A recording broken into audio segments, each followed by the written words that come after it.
You know what your problem is, Sarah?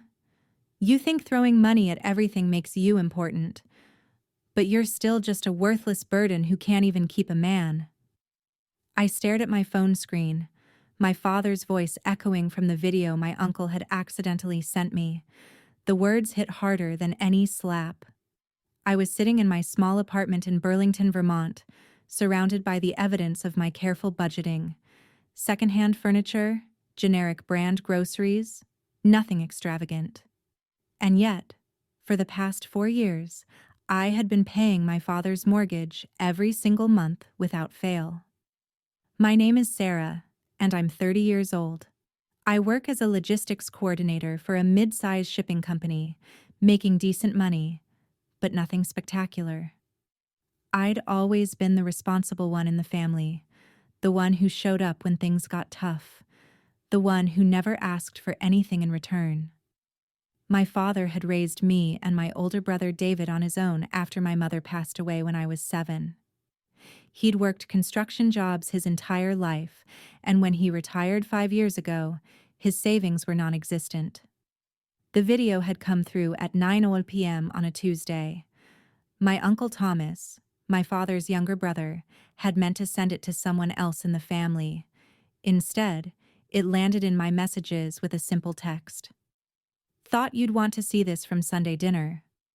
I pressed play again, needing to make sure I'd heard correctly. The camera was shaky, clearly filmed on someone's phone at a family gathering I hadn't been invited to. My father sat at the head of the table, a beer in his hand, looking relaxed and comfortable. My brother David was beside him, laughing at something. Aunt Margaret, Uncle Thomas, and a few cousins filled the other chairs. Sarah's been real generous with that mortgage money. Uncle Thomas's voice came from behind the camera. You raised a good daughter, Richard. My father snorted. Generous? She owes me. I put a roof over her head for 18 years. This is just her paying back what she took from me. Besides, she's got nothing else going on. No husband, no kids. Might as well make herself useful as our cash cow. The table erupted in laughter. My brother David added, She's always been like that, desperate to prove she matters. It's kind of sad, honestly. My Aunt Margaret chimed in. At least she's good for something, better than being completely useless. I stopped the video. My hands were shaking. The apartment felt too small, the walls pressing in on me. I'd been sending my father $2,000 every month for 4 years. That was $96,000. Nearly $100,000 to a man who saw me as nothing more than a convenient ATM. The worst part wasn't even the words. It was the casualness of it all. They were sitting around a dinner table, eating food probably paid for with my money, laughing about how pathetic I was. And I hadn't even known they were gathering. Nobody had invited me. Nobody had thought to include me in these family dinners where, apparently, I was the entertainment. I looked around my apartment. The couch I'd bought from a thrift store, the coffee table I'd assembled myself from discount furniture, the curtains I'd sewn from clearance fabric because I couldn't afford anything nicer. All because I'd been putting my father first, making sure his mortgage was paid, making sure he could keep the house he'd lived in for 30 years. My phone buzzed. Another message from Uncle Thomas. Sorry, that wasn't meant for you. Let's just forget about it. Forget about it? As if I could unhear my own father calling me worthless, as if I could unsee my entire family laughing at my expense. I sat there for a long time. The video paused on my father's smirking face. Part of me wanted to call him immediately to scream and demand an explanation, but another part of me, the part that had learned to be careful and calculated from years of being overlooked, told me to wait. The next mortgage payment was due in 2 weeks. I didn't sleep that night. I lay in bed, replaying the video over and over, memorizing every word, every laugh, every contemptuous look. By the time the sun came up, I'd watched it 17 times. My relationship with my father had never been warm. After my mother died, he'd thrown himself into work, leaving David and me to fend for ourselves most of the time. David, being 3 years older, had taken on a protective role that quickly morphed into something else. He became the golden child, the son who could do no wrong, while I became the girl who was always in the way. I remembered being 10 years old, trying to show my father a picture I'd drawn at school. He'd barely glanced at it before handing it back. "That's nice, Sarah. Go play outside. I'm trying to watch the game." David had laughed. "Nobody cares about your stupid drawings." That became the pattern. David would belittle me, and my father would either ignore it or join in. When I made the honor roll in high school, my father said, "Good.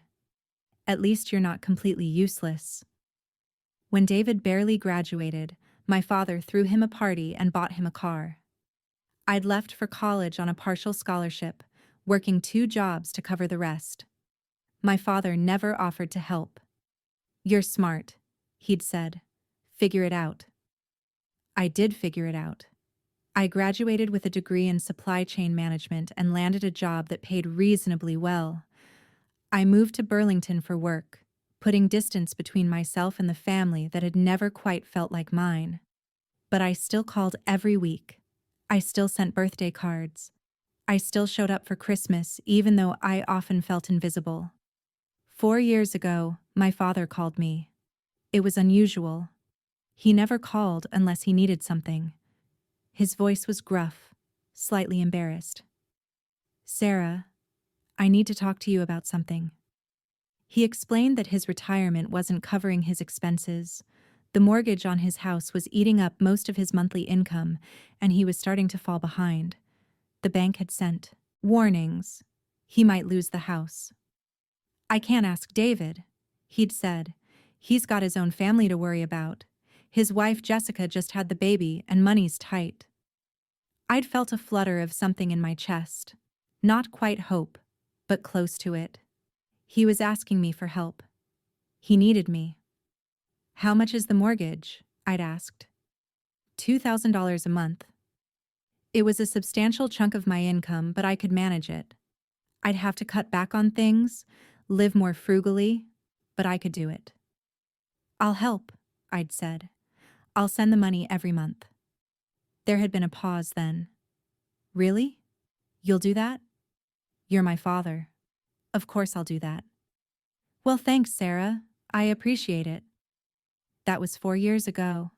Since then, I'd faithfully sent $2,000 on the first of every month. My father rarely thanked me. Sometimes he'd acknowledge the transfer with a brief text. "Got it." Other times, nothing at all. I'd convinced myself it didn't matter. I was helping. I was being a good daughter. Maybe this would finally make him see my worth. Now, sitting in my apartment with that video burned into my mind, I realized how foolish I'd been. He didn't see my worth. He saw a convenient source of money, a cash cow, a worthless burden who was at least good for something. I pulled up my banking app and looked at my transfer history. Every month, like clockwork, $2,000. $96,000 in total. I thought about what I could have done with that money. I could have bought a car. I could have moved to a better apartment. I could have traveled, saved for a house of my own, invested in my future. Instead, I'd poured it all into a house I'd never inherit for a man who mocked me behind my back. My phone rang. It was my father. I stared at the screen, watching his name flash. I didn't answer. He didn't leave a voicemail. 20 minutes later, David called. I didn't answer that either. Then a text from my father. "Thomas told me about the video. It was just family joking around. Don't be so sensitive." Don't be so sensitive. As if the problem was my reaction, not his words. I thought about responding. I thought about calling him and unleashing 4 years of hurt and anger. But something stopped me. A small voice in my head, cold and calculating, whispered, "Wait, think, plan." I opened my laptop and started digging through my financial records. Every transfer, every confirmation email, every text exchange about the mortgage. I saved everything to a folder on my desktop. Then I did something I'd never done before. I called the mortgage company. "Hello, I'm calling about the account for Richard Thompson," I said, using my father's name. I explained that I was his daughter and had been making payments on his behalf. I wanted to confirm the account status. The representative was helpful. The account was in good standing. All payments had been received. In fact, according to their records, the mortgage would be paid off completely in just 6 more months. 6 months. After 4 years of payments, my father was only 6 months away from owning his house outright. And then what? Would he even tell me? Would he just let me keep sending money, pocketing it for himself? I thanked the representative and hung up. My hands were steady now. The hurt was still there, buried deep. But on the surface, I felt something else. Something sharper. Something that tasted like determination. The next payment was due in 12 days. The following days passed in a strange fog. I went to work, coordinated shipments, responded to emails, attended meetings. On the surface, everything was normal. Inside, I was building a plan. My father called twice more. I didn't answer. David sent several texts, each one more annoyed than the last. "Dad says you're ignoring him. What's your problem?" And, "You're really going to throw a fit over a stupid joke?" And finally, "You're being childish." I didn't respond to those either. On Thursday, my best friend Laura called. We'd met in college and stayed close despite living in different cities. She was one of the few people who knew the full story of my family dynamics. "You okay?" she asked. "You've been quiet." I told her about the video. I played it for her over the phone. There was a long silence after it ended. "Sarah," she finally said, her voice tight with anger. "That's horrible. Those people are horrible." "I know. What are you going to do?" "I'm going to stop paying the mortgage." "Good. You should have stopped years ago. But I'm not just going to stop quietly. I'm going to make sure everyone knows exactly what's been happening." Laura was quiet for a moment. "How?" I explained my plan. The mortgage receipts, the video, the documentation of every payment I'd made. I was going to send it all to every member of my extended family. I wanted them to see the truth. Not the version my father told at Sunday dinners, but the actual facts. "He's going to be furious," Laura warned. "Good." "Sarah, I'm serious. He might try to retaliate. Your whole family might turn on you." "They already have," I said quietly. "They've been turning on me my whole life. I just didn't realize it until now." She sighed. "Okay. If you're sure about this, I'm behind you. What do you need from me?" "Just be there when the fallout happens. I'm going to need someone to talk to." "Always." After we hung up, I spent the evening compiling everything. I pulled up every bank statement showing the transfers. I downloaded every confirmation email. I took screenshots of text conversations with my father about the payments. I organized it all chronologically, creating a clear timeline that showed exactly how much I'd given and how long I'd been doing it. Then I made copies of the video my uncle had sent, saving it to multiple drives to make sure I wouldn't lose it. I drafted an email. It took several attempts to get the tone right. I didn't want to sound hysterical or emotional. I wanted to sound calm, factual, and undeniable. The email read, "I'm writing to share some information about the mortgage payments I've been making on my father's behalf for the past 4 years. I thought it was important for everyone to understand the full situation. Attached, You'll find documentation of every payment I've made, totaling $96,000. I've also included a video that I believe provides helpful context. I won't be making any future payments. Simple, direct, devastating. I made a list of recipients: Uncle Thomas, Aunt Margaret, my cousins, my father's friends from church, the neighbors he'd known for decades, anyone who might have heard his version of events, anyone who might have sat at those Sunday dinners and laughed along. But I didn't send it yet. The mortgage payment wasn't due until Monday.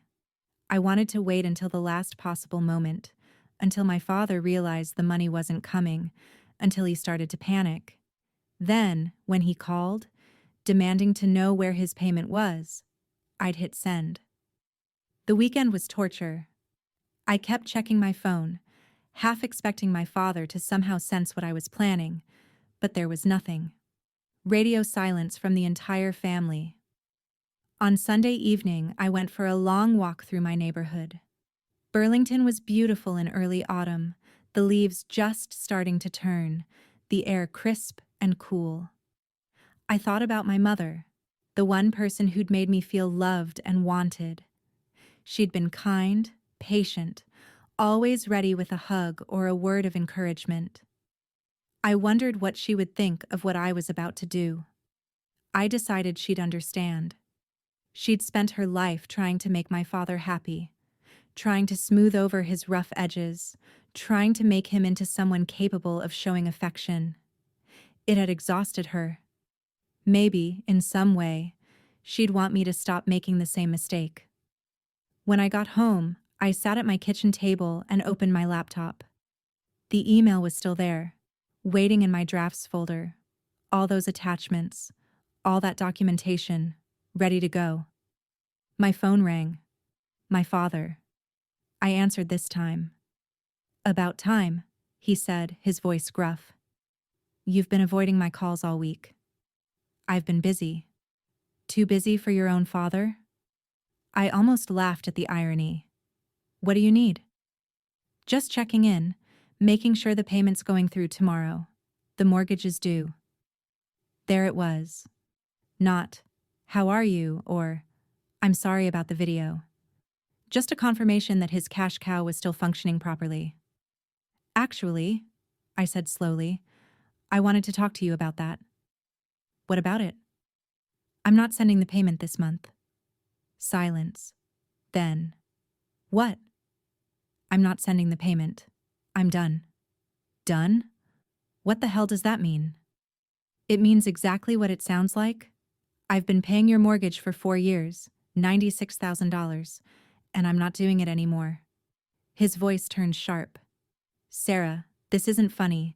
That payment needs to go through tomorrow." "Then you'll have to make it yourself. You can't just stop. We had an agreement." "We had an agreement where I sent you money and you called me a worthless burden behind my back." That agreement. Another silence, longer this time. When he spoke again, his voice was different, defensive. "Thomas shouldn't have sent you that video." "But he did. And now I know exactly what you think of me." "It was just talk. Family stuff. You're overreacting." "Family stuff? You called me your cash cow. You said I was worthless. You let everyone laugh about it." "Look, I didn't mean it like that. You're twisting things." I felt something cold settle in my chest. "I'm not twisting anything. I heard what you said. I saw how you said it. And now I'm making a choice. I'm done being your cash cow." "Sarah, be reasonable. Where am I supposed to get $2,000 by tomorrow?" "I don't know, and I don't care. That's your problem now. You're being selfish." And there it was. The accusation I'd been waiting for. Selfish because wanting basic respect from my own father was selfish, because stopping myself from being used was selfish. "Goodbye," I said, and hung up. My hands were shaking again, but this time it wasn't from hurt. It was from adrenaline, from the knowledge that I'd just crossed a line I could never uncross. My phone immediately started ringing again, my father, then David, then my father again. I turned off the ringer and set the phone face down on the table. Then I opened my email, pulled up the draft I'd prepared, and hovered my cursor over the send button. Tomorrow morning, I'd watch my father's world crumble the same way he'd crumbled mine. Tomorrow morning, everyone would know the truth. I thought about that video one more time. My father's smirking face, the laughter around the table, the casual cruelty of people who'd never once considered how their words might hurt me. I clicked send. The emails went out at 6 a.m. on Monday morning. I'd set them to send automatically, timed perfectly for when people would be checking their phones over coffee, when they'd have time to read through everything, when the information would have maximum impact. I didn't sleep Sunday night. I lay in bed staring at the ceiling, imagining the reactions. Uncle Thomas opening his email and seeing the video he'd accidentally sent me now broadcast to the entire family. Aunt Margaret reading through the mortgage receipts, adding up the numbers. My father's church friends watching him call me worthless, hearing him laugh about using me. At 6:15 a.m., my phone started buzzing. I'd turned the ringer back on, and now I watched as notification after notification rolled in. Missed calls, text messages, voicemails, the digital equivalent of a bomb going off. I made myself breakfast, scrambled eggs and toast, and ate slowly while my phone continued its frantic dance across the counter. I wasn't ready to engage yet. I wanted them to sit with it, to really absorb what they'd seen and read. At 7 a.m., I finally picked up my phone. 43 missed calls, 67 text messages, 21 voicemails. I started with the texts. Uncle Thomas, Sarah, I'm so sorry. I had no idea Richard felt that way.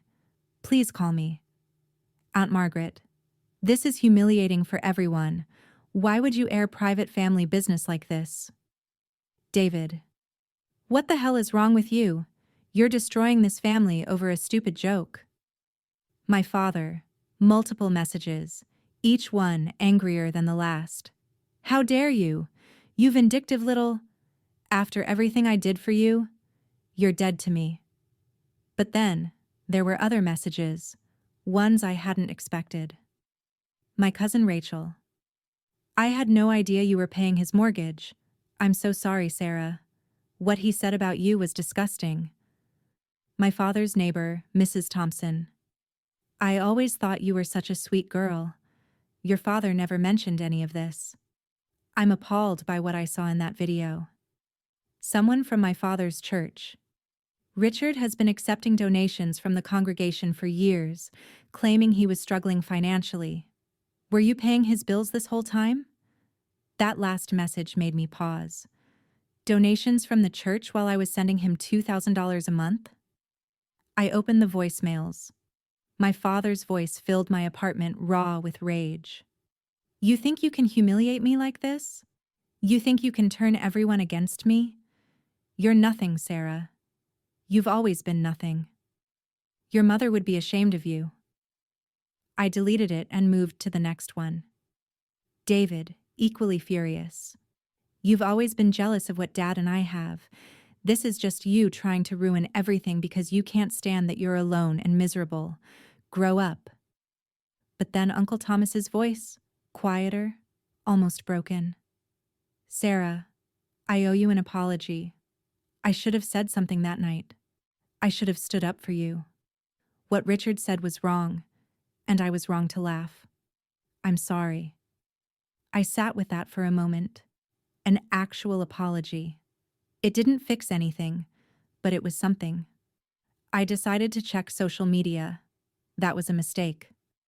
My father had posted on Facebook, "When your own child betrays you and spreads lies to destroy your reputation, you realize you raised a monster."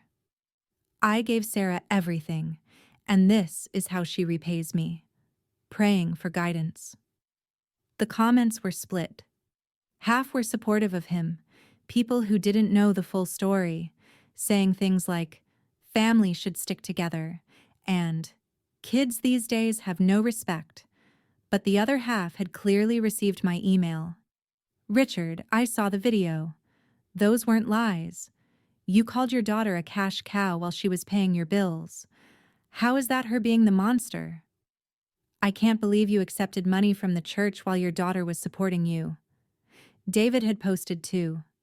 Some people will do anything for attention. Sad to see my sister destroy our family because she can't take a joke. I closed the app. My hands were steady, but my heart was racing. This was bigger than I'd anticipated.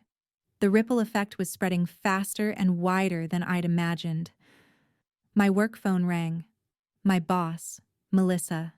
I'd completely forgotten about work in the chaos of the morning. Sarah, are you okay? You're usually here by now. I looked at the clock. 8:30 a.m. I was supposed to have been at the office an hour ago. I'm so sorry. I had a family emergency. Can I work from home today? Of course. Is everything all right? It will be. Thank you for understanding. I spent the rest of the morning fielding messages and watching the fallout unfold online. More relatives weighed in. My father's reputation in the community was crumbling in real time. People who'd known him for decades were questioning everything they thought they knew about him. Around noon, my phone rang with an unknown number. I almost didn't answer, but something made me pick up. Is this Sarah? A woman's voice, professional and crisp. Yes. Who's this? My name is Elizabeth. I'm the treasurer at St. John's Church where your father is a member. I'm calling about some financial discrepancies we've discovered. My stomach dropped. What kind of discrepancies? For the past 3 years, your father has been receiving monthly assistance from our church hardship fund. He claimed he was struggling to keep his house, that he had no family support, that he was at risk of becoming homeless. Based on the documentation you sent this morning, it appears those claims were false. 3 years of assistance while I was sending him $2,000 every month. How much? I asked quietly. I'm not at liberty to discuss exact amounts, but it's significant. The church board is meeting this afternoon to discuss the matter. I thought you should know. After she hung up, I sat in stunned silence. It wasn't enough that he'd used me. He'd also scammed his church, taking money from people who genuinely wanted to help, people who probably had less than he did. My phone buzzed. A text from Laura. Holy. I've been watching this unfold all morning. Are you okay? I called her instead of texting back. Define okay, I said when she answered. Fair point. This is bigger than we thought it would be. He was taking money from his church, Laura, for 3 years while I was paying his mortgage. You're kidding. I wish I was. The treasurer just called me. Laura was quiet for a moment. He's worse than we thought. Yeah. How are you feeling? I considered the question. Honestly, I'm not sure. Part of me feels vindicated, like finally people are seeing the truth. But part of me feels guilty, like maybe I went too far. Sarah, no. Listen to me. You didn't go too far. You told the truth. That's all you did.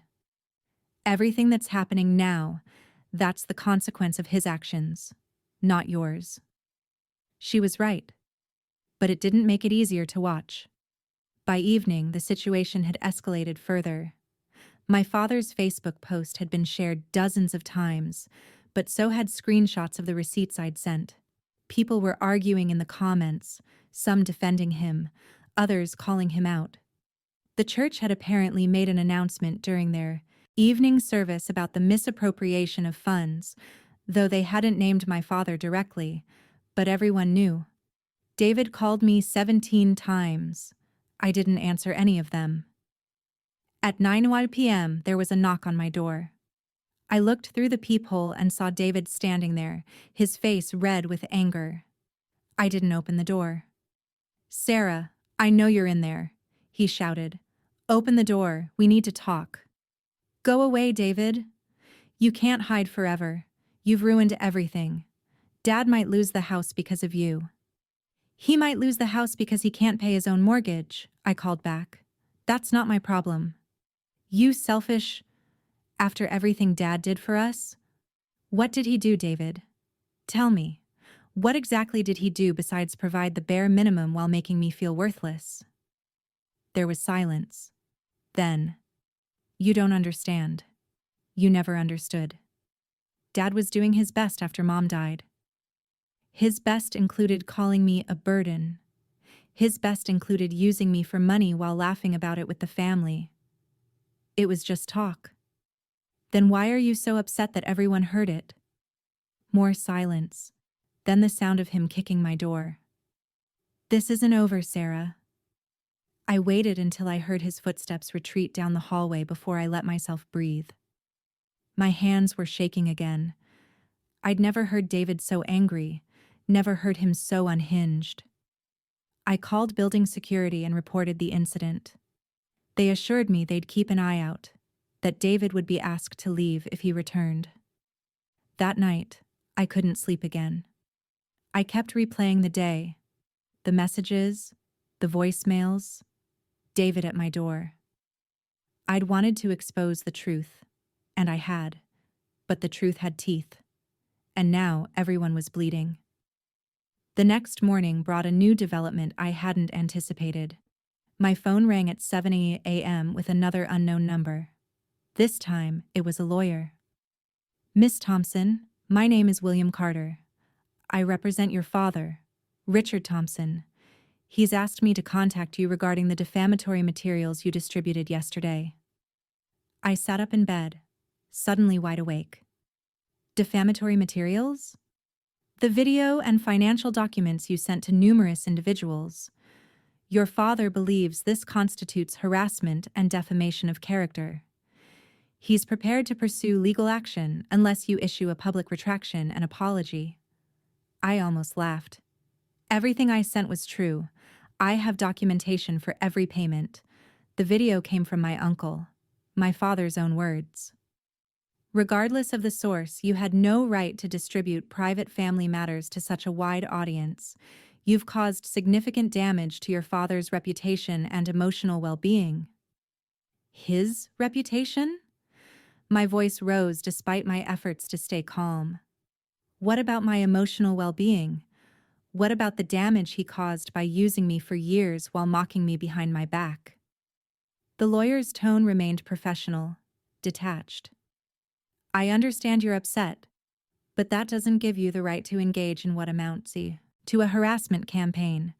Your father is willing to be reasonable, issue an apology, and we can all move forward. Tell my father that if he wants to sue me, he should go ahead. Every word I sent was true, and I have evidence to prove it.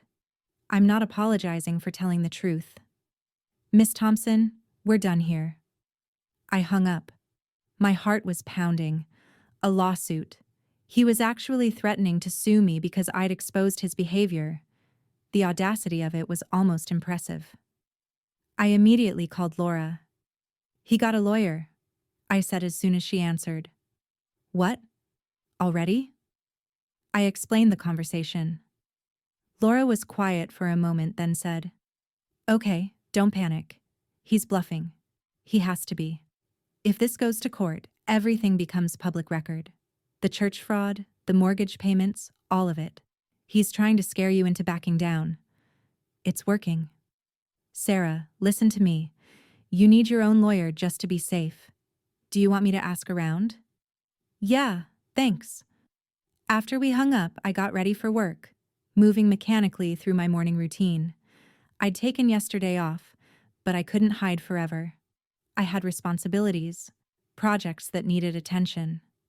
I couldn't let my father's mess consume my entire life. The office was awkward. Everyone had clearly heard something.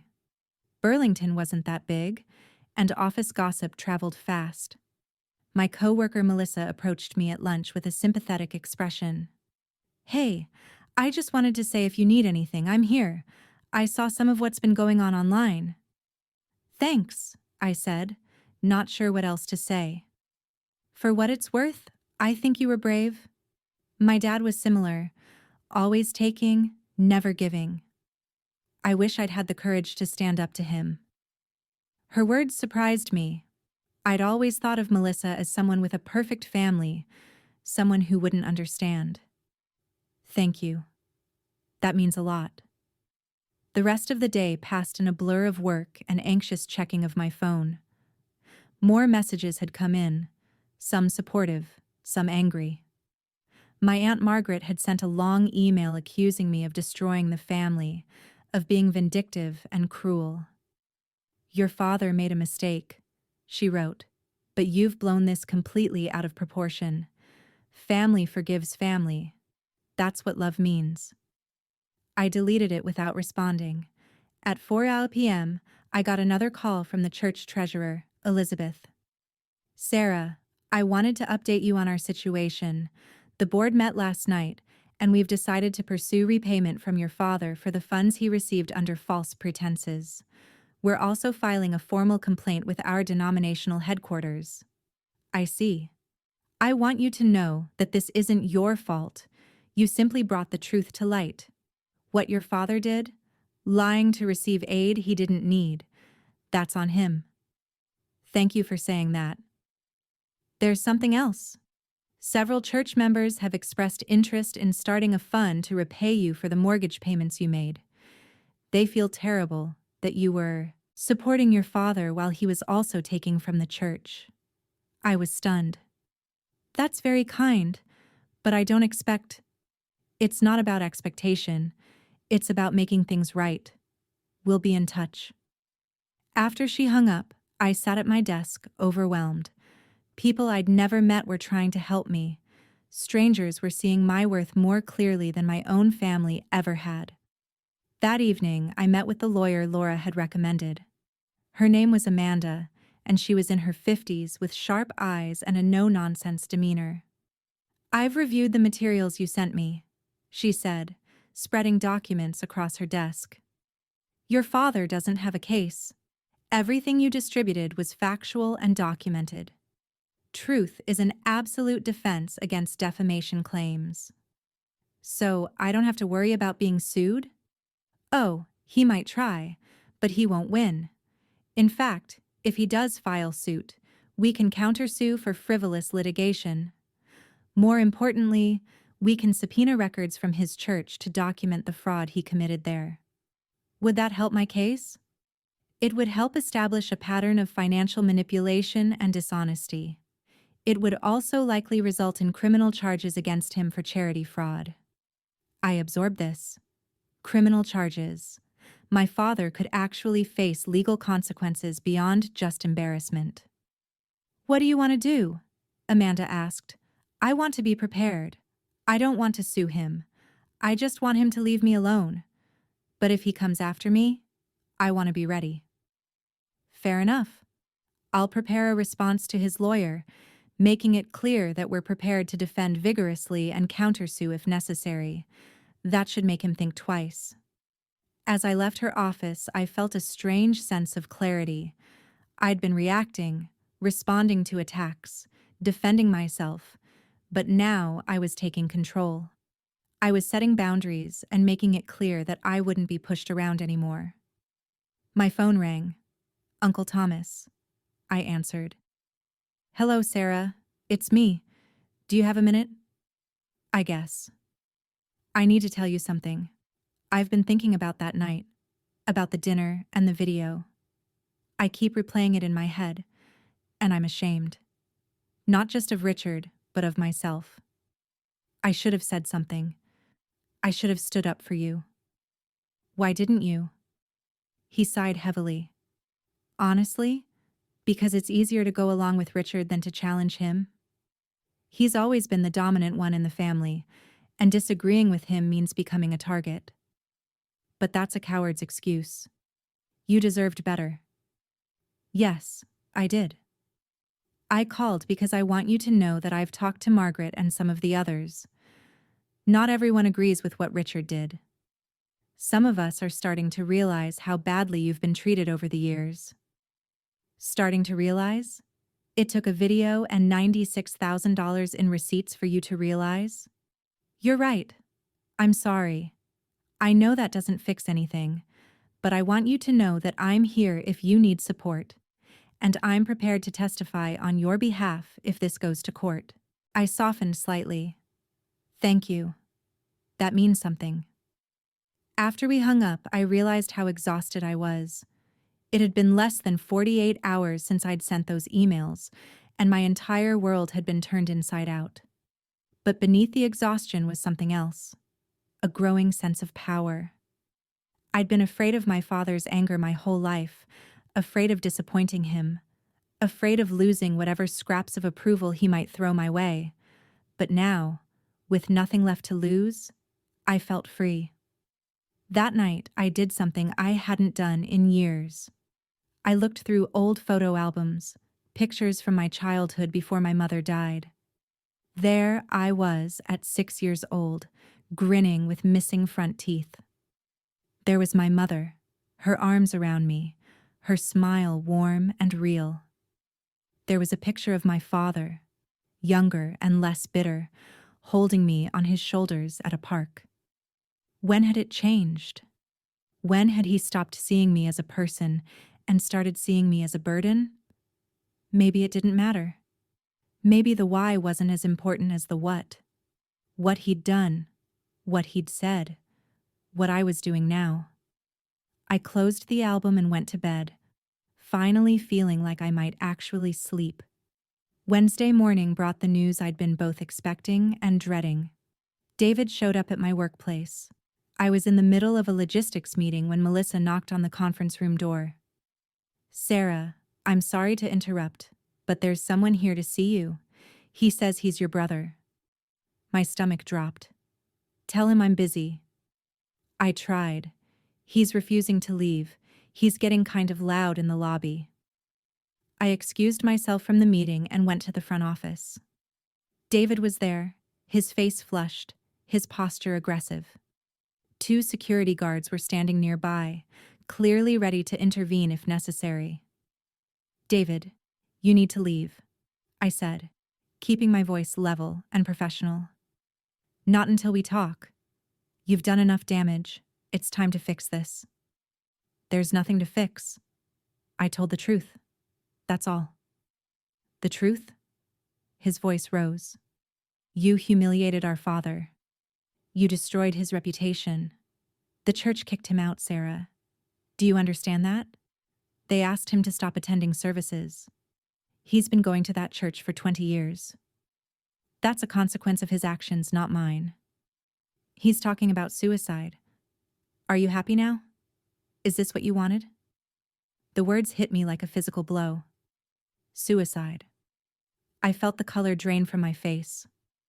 One of the security guards stepped forward. Sir, I'm going to have to ask you to lower your voice or leave the premises. David ignored him, focused entirely on me.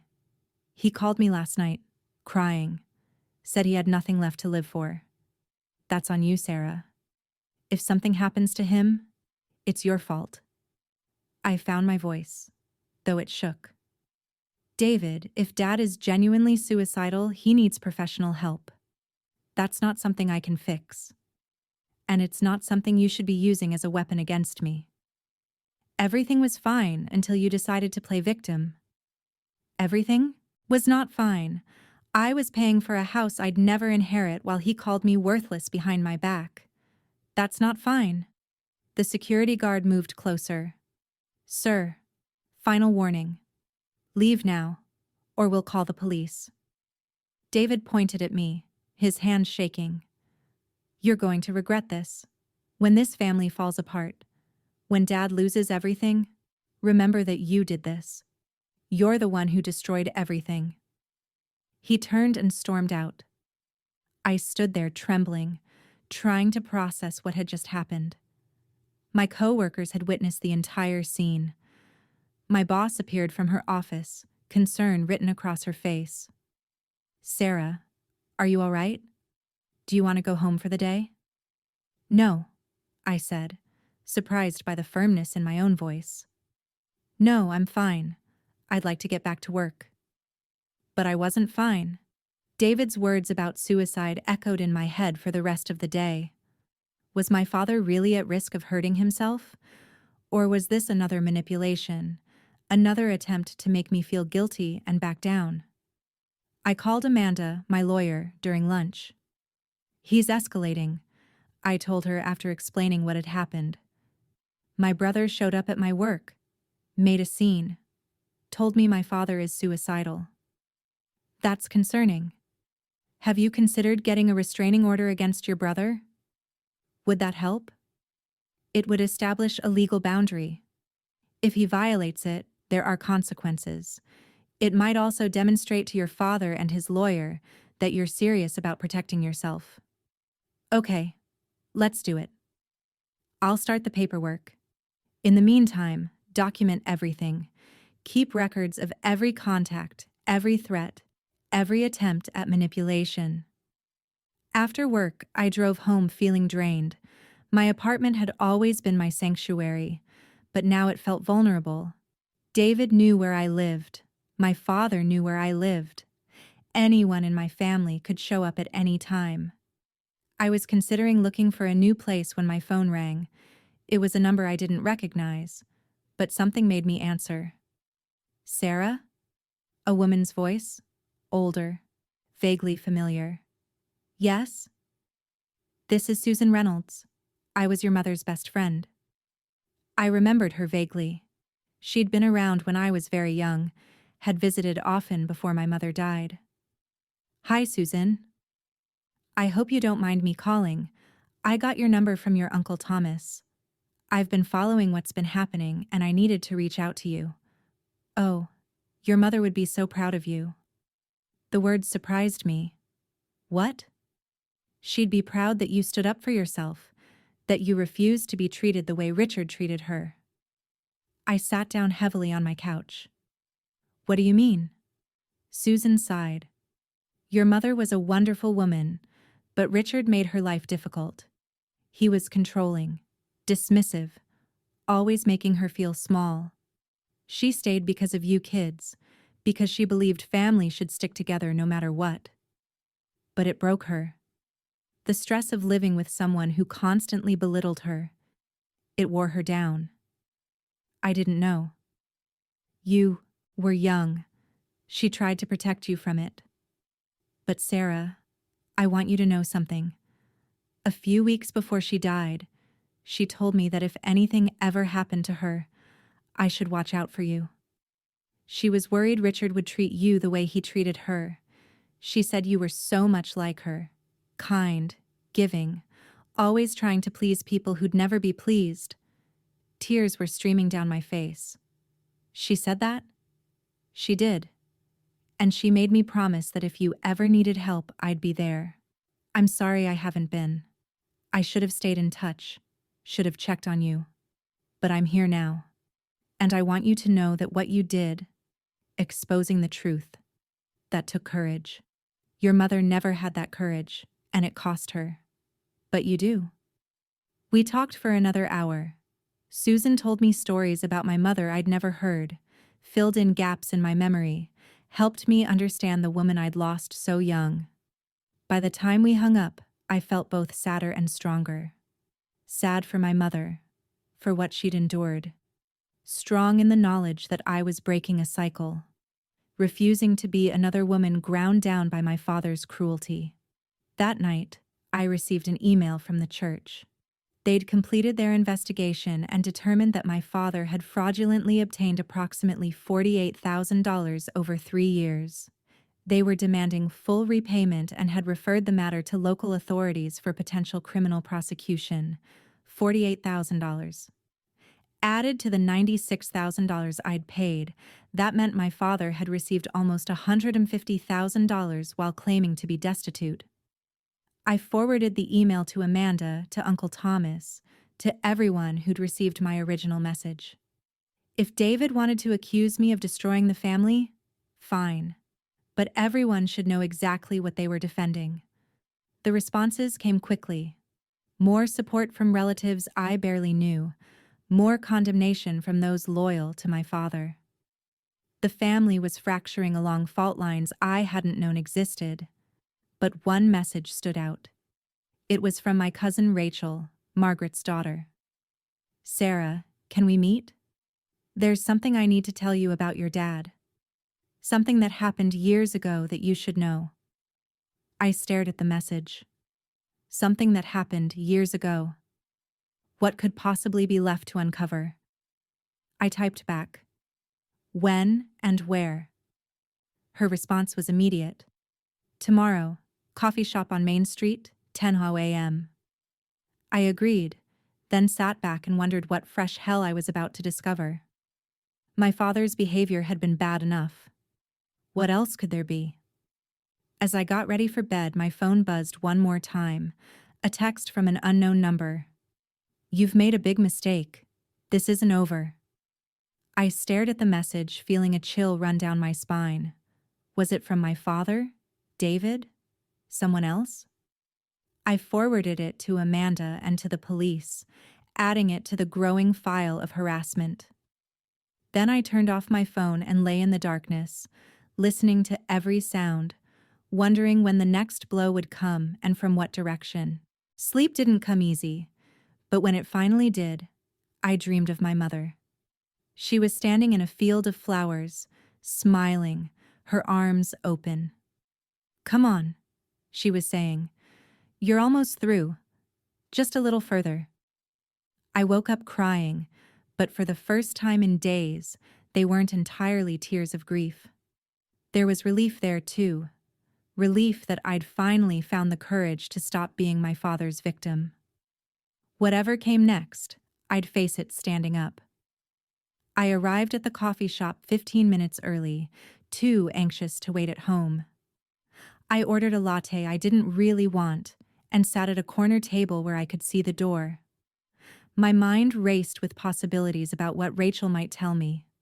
She was Margaret's daughter, 26 years old, and we'd never been particularly close. Our interactions had been limited to awkward family gatherings where she'd mostly ignored me. She walked in at exactly 10 a.m., looking nervous. Her eyes swept the room until they found me, and she headed over, clutching her purse like a shield. Thanks for meeting me, she said, sitting down across from me. What's this about, Rachel? She took a deep breath. I need to tell you something that happened when I was 16, something involving your dad. My chest tightened. Okay. That summer, I stayed with your family for 2 weeks while my parents went on a cruise. You were away at some summer program, so it was just me, your dad, and David. She paused, her hands twisting together. Your dad. He made me uncomfortable. He'd make comments about how I was developing, how I looked in my swimsuit. One night, he came into the guest room while I was sleeping and sat on the edge of the bed. He put his hand on my leg and started moving it up. I felt sick. Rachel, David heard me scream and came running, and your dad left. The next morning, he acted like nothing had happened. When I told my mom, she talked to your dad, and he denied everything, said I'd had a nightmare, that I was confused. My mom believed him, or she pretended to. Either way, she told me never to mention it again, that it would tear the family apart. I'm so sorry, I had no idea. How could you? You weren't there. But Sarah, when I saw that video, when I saw him calling you worthless, treating you like garbage, I realized I'd been protecting him by staying quiet, and I can't do it anymore. If this goes to court, if his lawyer tries to paint him as some victim, I'm prepared to testify about what he did to me. I reached across the table and took her hand. Thank you for telling me. That took courage. My mom's furious. She says I'm betraying the family, making up stories to hurt your dad, but I'm not making anything up, and I'm tired of pretending. After Rachel left, I sat in the coffee shop for another hour, processing what she'd told me. My father wasn't just financially manipulative and emotionally abusive. He was predatory. The man who'd raised me, who I'd spent years trying to please, had done that to a 16-year-old girl. I called Amanda immediately. We need to meet. There's been a development. That afternoon, I sat in Amanda's office and told her everything Rachel had shared. Amanda's expression grew darker as I spoke. "This changes things," she said when I finished. "If your father pursues legal action against you, and Rachel testifies about his behavior, it completely destroys his credibility. More than that, depending on the statute of limitations, he could face criminal charges for what he did to her." "Rachel's willing to testify," I told her. "Good. I'll reach out to her and get a formal statement. In the meantime, I'm going to send a letter to your father's attorney outlining what we know. Sometimes the threat of exposure is enough to make people back down." I left Amanda's office feeling both vindicated and deeply disturbed. Every layer I peeled back revealed something worse underneath. My father wasn't just a bad parent. He was dangerous. That evening, I got a call from Uncle Thomas. "Sarah, we need to talk about Richard." "What about him?"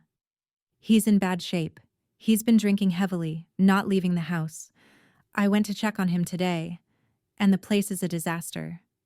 He's talking about the house being foreclosed, about having nothing left." "He's the one who chose not to pay his mortgage, Thomas. That's not my responsibility." "I know. I'm not asking you to help him financially, but Sarah, he's my brother. Despite everything, I'm worried about him." "So, what do you want from me?" "I want you to know that some of us understand why you did what you did. Margaret doesn't. David doesn't. But I do. And I want you to know that whatever happens next, you have support in this family." His words meant more than I expected. "Thank you." "There's something else. I talked to the mortgage company. Richard's got about 3 weeks before they start foreclosure proceedings. The church is demanding their money back. His lawyer dropped him after finding out about the church fraud. Apparently, representing someone in a criminal case isn't what he signed up for. Richard's basically alone, and it's his own doing." 3 weeks, I repeated. "Yeah. I don't know what he's going to do." I offered to help him figure something out, but he just yelled at me and kicked me out. After we hung up, I sat with that information.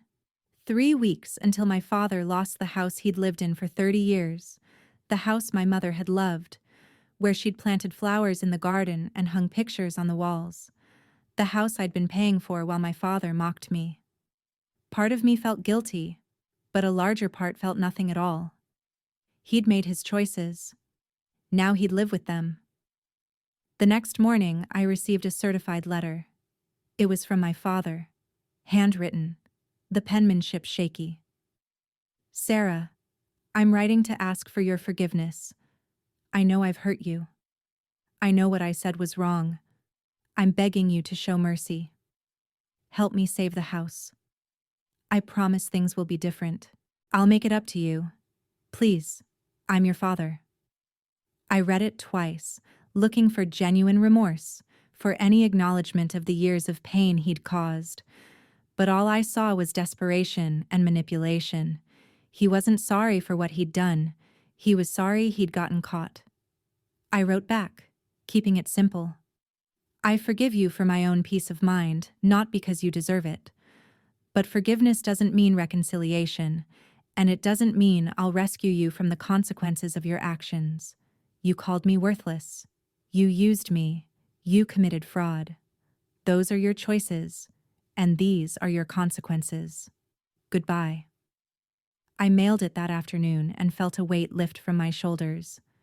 I'd spent so long seeking his approval, his love, his respect. Now I was done seeking anything from him. The weekend came, and I finally had time to breathe.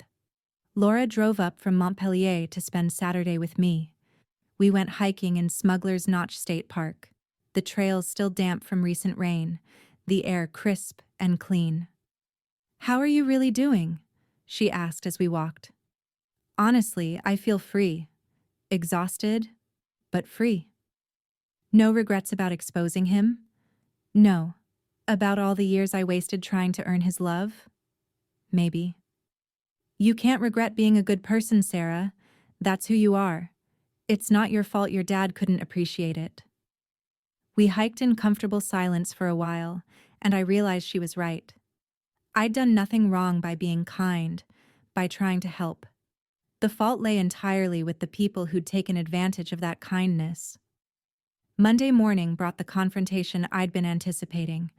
I was at work when Amanda called. Your father's attorney contacted me. Well, his new attorney. Apparently, he found someone willing to take his case. What do they want? They're threatening to file suit for intentional infliction of emotional distress and defamation. They're also claiming you orchestrated a campaign to destroy his reputation and livelihood. When's the court date? There isn't one yet. This is all posturing. They want you to settle, to retract everything and pay damages. How much? They're asking for $50,000 and a public apology. I almost laughed. $50,000 after he took $96,000 from me and $48,000 from the church? I know, it's absurd.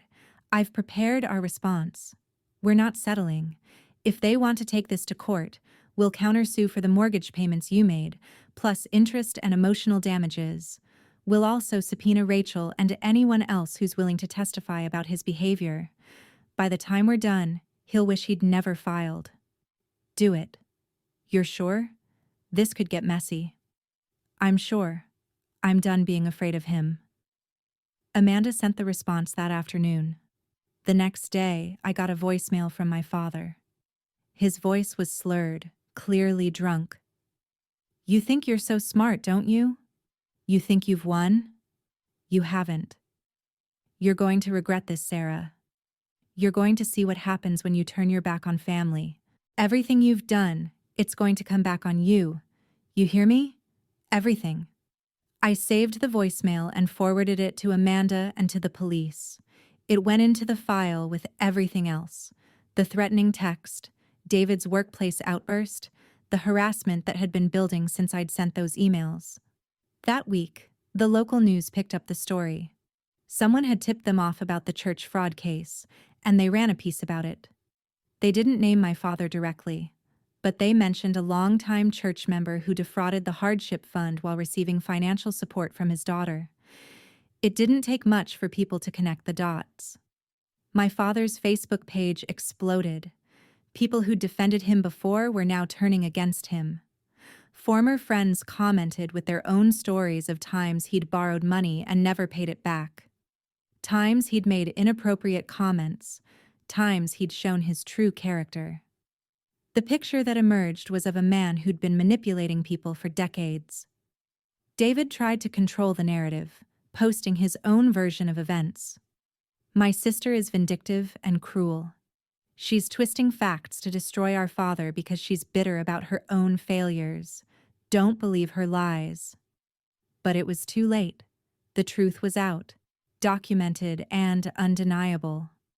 David's posts made him look desperate and foolish. On Thursday, I received an email from the mortgage company. They'd started foreclosure proceedings on my father's house. The first auction date was set for 6 weeks out. If he couldn't come up with the full amount owed, plus fees, the house would be sold. I felt a pang of something, not quite regret, but a kind of sadness for what could have been.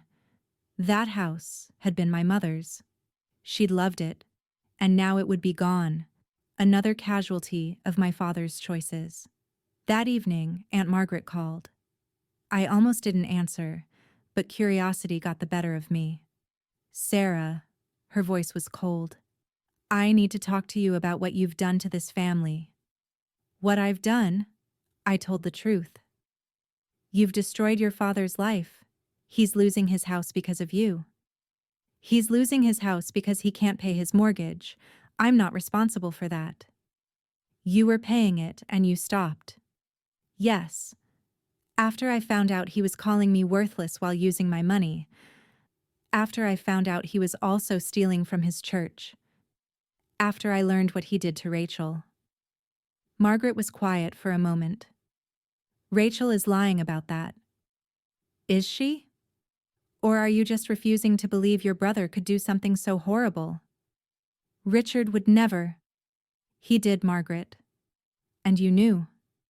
You knew back then, and you chose to protect him instead of your own daughter. How do you live with that? You have no right to judge me. I'm not judging you. I'm just stating facts. You chose your brother over your daughter. That's on you. She hung up without another word. I sat there, phone in hand, and realized I felt nothing. No anger, no satisfaction, just emptiness where my family used to be. The next day, Rachel called me. Did my mom contact you? She did. She's still defending him. I know. She told me that if I testify against him, I'm not welcome in her home anymore. My own mother is choosing him over me. I'm sorry, Rachel. Don't be. It's clarifying, actually. I know where I stand now. And Sarah, I'm going to testify. Even if it means losing my mom, this ends now. Her courage gave me strength. We weren't just fighting for ourselves anymore. We were fighting for everyone my father had hurt, everyone he'd manipulated, everyone he'd convinced was worthless while he took everything they had to give. Saturday afternoon, I was grocery shopping when I literally ran into my father. He was in the liquor aisle, a shopping cart full of beer and cheap whiskey. He looked terrible. Unshaven, hollow-eyed, his clothes wrinkled and stained. Sarah. His voice was rough. I nodded acknowledgement but kept walking. He followed me. We need to talk. No, we don't. Please, just 5 minutes. Against my better judgment, I stopped. What? I need your help. I know I messed up. I know I said things I shouldn't have. But I'm your father. You can't just let me lose everything. You did this to yourself. The church is demanding money I don't have. The bank is foreclosing. David won't help me. He says I embarrassed him. I've got nobody else. You had me for 4 years. You had me, and you threw it away. I made a mistake. No, Dad. A mistake is accidentally hurting someone. What you did was deliberate. You used me. You mocked me. You stole from people who trusted you. Those aren't mistakes. Those are choices. His face reddened with anger. After everything I did for you, what did you do? You provided food and shelter. The bare minimum required by law. You never loved me. You never respected me. You made me feel worthless my entire life. And then, you had the audacity to profit from my kindness. You're just like your mother. Weak. Always playing the victim. The words should have hurt, but they didn't. No, I'm not like Mom. She stayed and let you break her. I'm leaving. I walked away. He called after me, his voice rising, causing other shoppers to stare. This is your fault. Everything that happens is on you. You hear me, Sarah? This is all your fault. I kept walking. Out of the store, into the parking lot, into my car. My hands shook as I started the engine, but not from fear, from relief. I'd stood up to him. I'd said what I needed to say, and I'd walked away. That night, I received a Facebook message from someone I didn't know. I went to school with your dad. He was a bully then, too. I'm glad someone finally stood up to him. You're brave. More messages came. People sharing their own stories of my father's cruelty, his manipulation, his entitled behavior. A picture emerged of a man who'd been this way his entire life, who'd hurt person after person and never faced consequences. Until now. The court date was set for 3 weeks out. In the meantime, my father's situation continued to deteriorate. The foreclosure moved forward. The church filed a formal complaint with local authorities, and a detective contacted me to ask about the mortgage payments I'd made. We're building a case for charity fraud, he explained. Your father knowingly misrepresented his financial situation to receive funds he wasn't entitled to. That's a felony. What happens if he's convicted? Depending on the amount and his criminal history, he could face jail time. More likely, he'll get probation and be required to pay restitution. Jail time. My father could actually go to jail. Part of me thought he deserved it. Another part felt uncomfortable with the idea, even after everything he'd done. Laura asked me the same question Amanda had. Any regrets? No, I said, and I meant it. He made his choices. I just made sure everyone knew about them.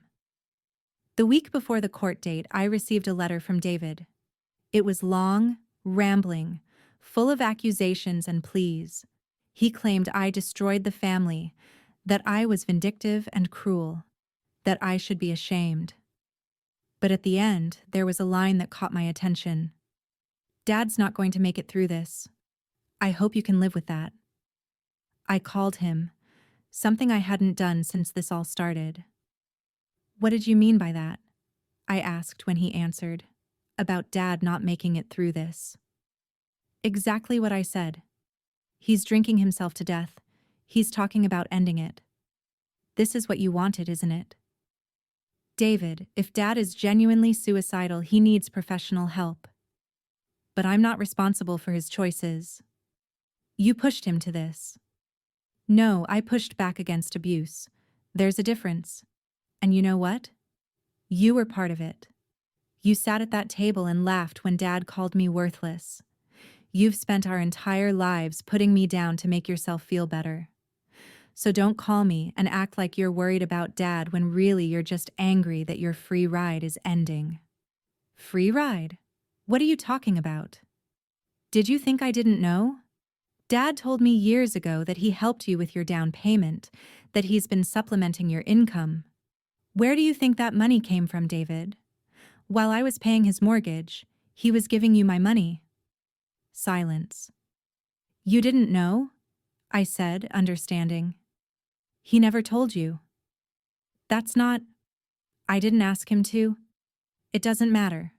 The point is, you benefited from my generosity while mocking me for it.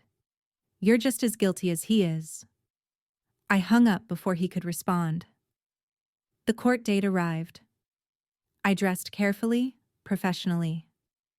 Amanda met me outside the courthouse along with Rachel, who'd agreed to be there in case her testimony was needed. Your father's attorney called this morning, Amanda said. They want to settle. What are the terms? They dropped the suit entirely. You don't pursue repayment of the mortgage funds. Everyone walks away. And the church fraud charges? Those are criminal. They move forward regardless. I thought about it. I could end this here, walk away, start rebuilding my life, or I could push forward. Make sure every detail was documented in court records. Make sure my father faced full accountability. What do you recommend? I asked Amanda. Honestly, take the settlement. You've already won.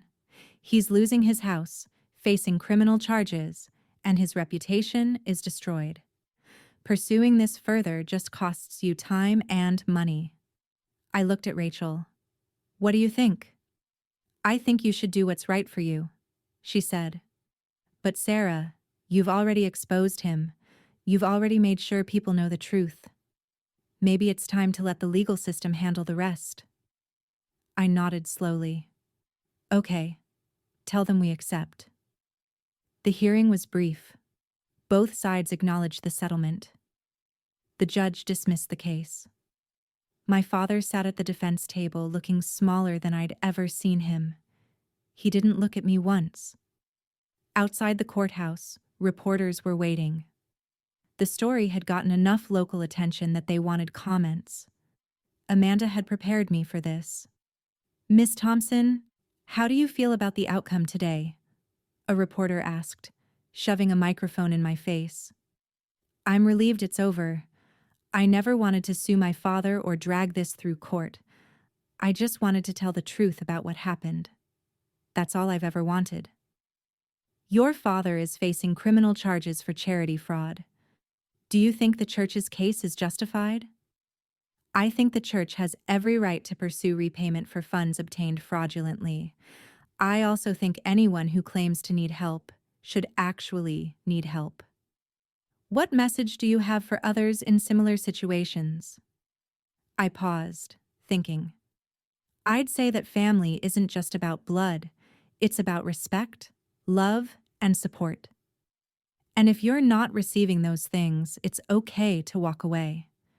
You don't owe people your loyalty just because you're related. You deserve better than being used. The interview was over in 5 minutes, but the clip aired that evening on local news. My phone exploded with messages, some supportive, some angry. But I'd stopped caring about the angry ones. I'd told my truth. People could accept it or not. 2 weeks later, the house sold at auction. Uncle Thomas called to tell me. It went for more than the mortgage balance. Richard will get about $30,000 after fees and payoffs. That's something. He's moving to a trailer park on the outskirts of town. 1 bedroom, pretty rundown. It's all he can afford. I felt that pang of sadness again, but I pushed it aside. How's he doing? Still drinking? Still angry? Still blaming you for everything?